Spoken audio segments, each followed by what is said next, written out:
Let's go on a little road trip.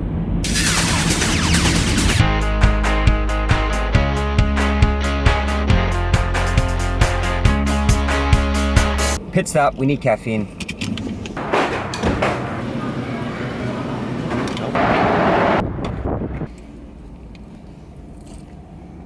Back on the road.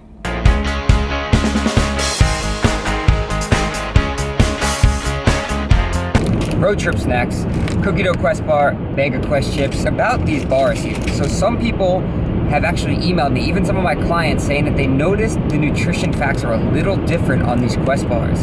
And not much of a difference, but slightly, by a gram or two, higher fat content, and the carbs and fiber are slightly different. And that's because Quest actually changed an ingredient that they put in these bars. So the older bars had something called IMO, or isomaltol oligosaccharide, which is a type of soluble fiber that's naturally derived from plants. It's prebiotic, low glycemic, and that's what was in these bars. But the two newest bars that they came out with, the s'mores and the mint cookie, have the newer fiber, which is a soluble corn fiber.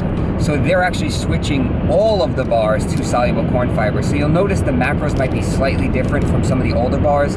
It's not really that much of a difference. The taste to me is exactly the same, and I've been eating these things for years. And one of the changes that's actually good is that this new soluble corn fiber gives these bars a longer shelf life. So they'll stay fresher and softer for a lot longer. But that's just a quick change that they made to these. But these are two snacks that I always love to take if I'm driving. I have not gotten sick of Quest bars or chips yet to this day, and I usually eat one of each every single day. We're gonna eat this, and we got about another hour and a half or so on the road.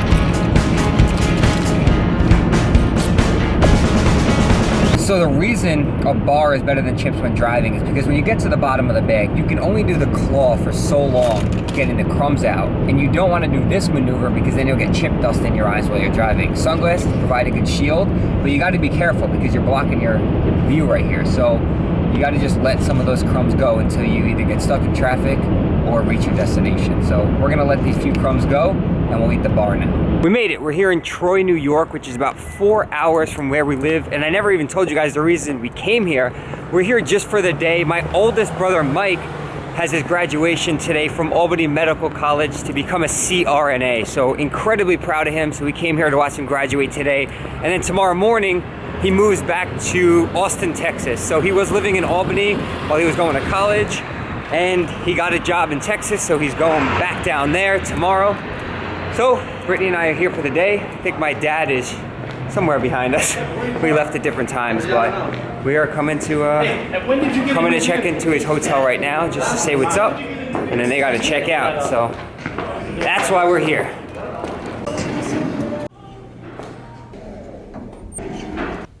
Housekeeping. We have some housekeeping. What the hell? What? He's not drunk. What are you doing here? We came for your graduation, man. What the hell? Bro! What's up? What's going on, man? We wouldn't miss it. What the hell? Yeah, man. Okay. Congratulations. You're excited?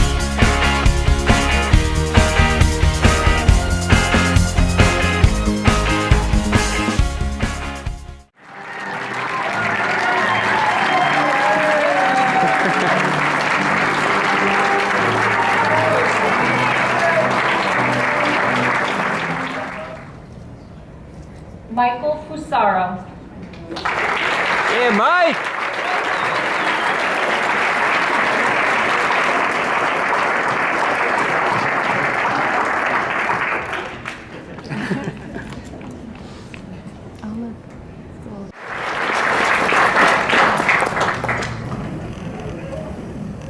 Good evening, welcome. My name is Michael Fusaro.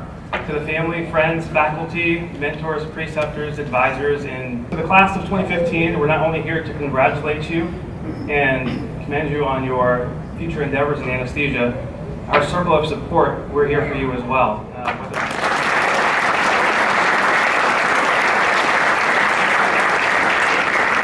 a quick word about it's like in the OR.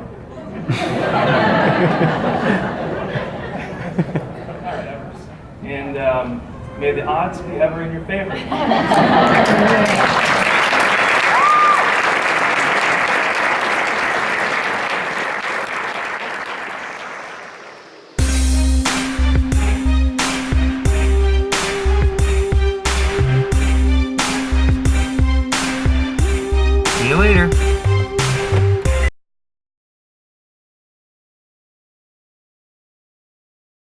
So this is Saturday in the gym.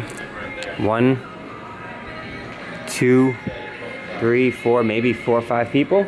Today I'm actually going to hit some legs, and I'm doing this safety squat bar right here because I'm gonna be squatting again this week, back squatting. So I'm gonna do some of that, do some deadlifts, and then do some higher volume other leg stuff. Some leg extensions, leg curls, lunges, just to really get that volume in. But main movement's going to be this safety bar squat right here, which I think I've only used once or twice before. So still getting used to it, but I think it will really help me out staying upright in the squat. So we're gonna give that a go. All right, so after a few sets of squats, I'm starting to feel a little bit of, I guess you could say, discomfort right here in the front of my hips. Now, my hip flexors are always really tight, and especially yesterday, sitting in the car for 8 hours in this position, so hip flexors flex the whole time. Now I'm really trying to stretch them out. So before I even started squatting, I did a bunch of stretches like this, knee up, hooked up a band, and opened up the front of my hips. But now, every time I get deep into the bottom position of a squat, I'm starting to feel, it's not like tear, but it feels like that tearing, sharp pain right here and right here. And it's something I've dealt with before. I know it's not an injury. It's just something that, it's been a while since I squat and done my mobility work. So I just need to really stay on top of that. So in between sets, I'm actually doing a lot of stretching, a little bit of foam rolling, and just really getting that loose before I hit my next set. So we're working through it. And I'm sure just after a couple of days of getting back into squatting and my normal routine, we'll be good to go. So a couple more sets here, and then we're gonna hit some deadlifts.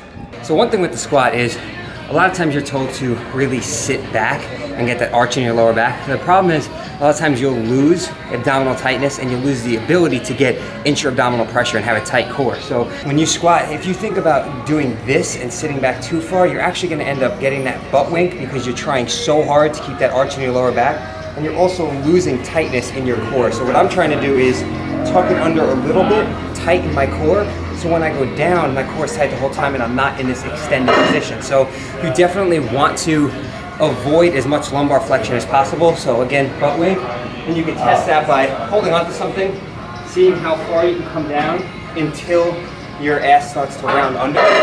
But when you're squatting down, you want to think about just sitting in between your knees. So literally just dropping down while keeping that tight core right here. So knees are in a good position, not too far over my feet. A little bit of forward knee travel is not a bad thing, but think about driving the knees outward, keeping a tight core, and keeping a neutral spine. So right here would be a good position. If you try and, again, extend too much, you're gonna end up in this really awkward position. So think about core, tight, neutral spine, and sitting right in between your knees, driving your knees outward, and that should give you a pretty good squat.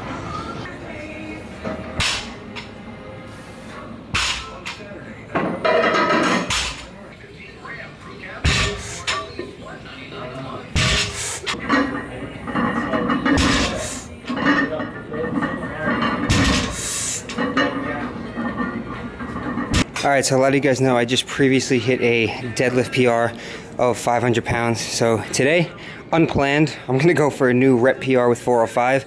I believe previously it's 4 or 5 reps. So we're just gonna see how this goes. Like I said, I did not plan to do this today, but I'm just feeling it.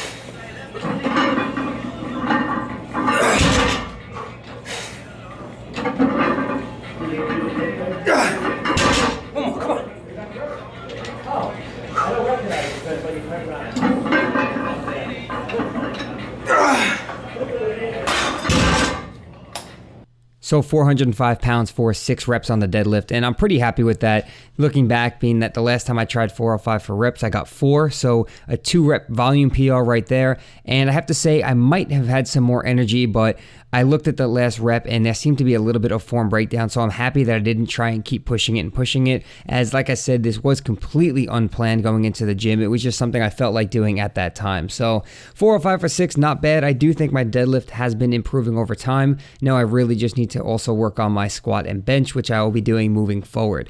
So after I finished my primary work for the day, which was the safety bar squats and the deadlifts, I moved on to some isolation work. So you saw me do the walking lunges holding the kettlebells, and then I did a drop set within a superset. So the superset, or just 2 back-to-back exercises, were the leg extensions and the lying leg curl. A drop set is just dropping the weight on any given exercise. So what I did was on the leg extensions, did as much as I could with the weight that I was using. As soon as I got to failure, I dropped the weight and kept going. And then when I failed with that second weight, I superset it with a lying leg curl machine. Now, the only reason I did this was simply for time and convenience, just to get those exercises done a lot quicker. And then I finished off with calves. And all these little things.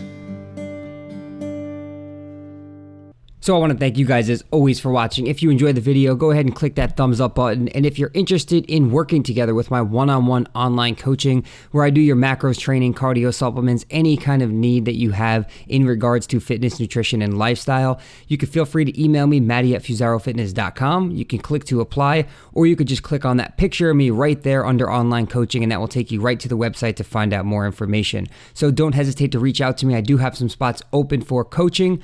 And that's about it. So if you want to see more content, please subscribe before you go, and I will talk to you in the next video.